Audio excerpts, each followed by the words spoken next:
Welcome to ഫുഡിൻഷി. ഞാനിവിടെ കുറച്ച് സവാള അരിഞ്ഞത് കൊടുന്ന് വെച്ചിട്ടുണ്ട്, കുറച്ച് ക്യാപ്സിക്കം അരിഞ്ഞ് കൊടുന്ന് വെച്ചിട്ടുണ്ട്, കുറച്ച് പച്ചമുളകുണ്ട്, അപ്പോൾ തന്നെ 2 ചപ്പാത്തി ഉണ്ട്, ഒരു കോഴിമുട്ടി.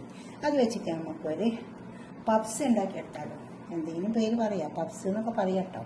നല്ല ടേസ്റ്റ് ഉണ്ടാവും, കഴിക്കാനും നോക്കാം നമുക്ക് എങ്ങനെ ഉണ്ടാക്കണമെന്നുള്ളത്. അപ്പോൾ ഒരു പാത്രം കൊടുന്ന് വെച്ചിട്ടുണ്ട്, അതിൽ കുറച്ച് നെയ്യ് വരട്ടിയിട്ടുണ്ട് കേട്ടോ. എന്നിട്ട് ഒരു ചപ്പാത്തി ഉണ്ട്, അത് ഇതിലേക്ക് അങ്ങ് വെച്ചെടുക്കുക ഉണ്ടോ. എന്നിട്ട് നമുക്ക് ഈ കോഴിമുട്ടയില്ലേ ഇത് പൊട്ടിച്ചിട്ട് ഇങ്ങോട്ട് ഒഴിച്ചു കൊടുക്കുക. കുറച്ച് നമ്മളെടുത്ത് വെച്ച സവാള കുറച്ചിട്ട് കൊടുക്കുക, അപ്പോൾ തന്നെ ക്യാപ്സിക്കം കുറച്ചിട്ട് കൊടുക്കുക, കുറച്ച് എളുപ്പം ഉണ്ടാക്കിയെടുക്കാനാണ് കേട്ടോ, പെട്ടെന്ന് ഉണ്ടാക്കിയെടുക്കാൻ പറ്റും. കുറച്ച് കുരുമുളക് ഇത്രയേ ഉള്ളൂ കണ്ടോ. ഇനി നമുക്ക് ഒരു ചപ്പാത്തി കൂടി ഉണ്ട്, രണ്ടാമതൊരു ചപ്പാത്തി വെച്ചിട്ട് ഇനി നമുക്ക് ഇതിൻ്റെ മേലെ വെച്ച് കൊടുക്കുക, എന്നിട്ട് അങ്ങോട്ട് പൊട്ടിച്ചെടുക്കുക. അപ്പോൾ എളുപ്പം പണി കഴിഞ്ഞാൽ എന്താ ഇങ്ങോട്ട് പൊട്ടിച്ചെടുത്താൽ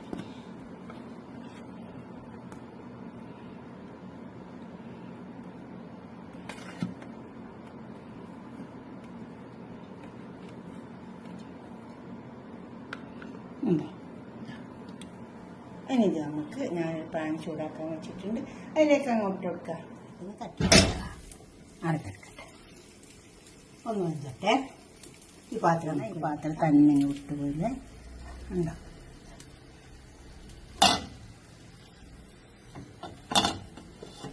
ഒന്ന് വന്നാലേ നമുക്ക് ഒന്ന് തിരിച്ച് വെച്ച് കൊടുത്താൽ സംഭവം റെഡിയാവും. ഒന്ന് കൊടുക്കുക, വരട്ടി വെച്ച് കൊടുക്കുക. കുറച്ച് പശുനെയ്യ് പറ്റി കൊടുത്താൽ അപ്പം നല്ല ടേസ്റ്റ്.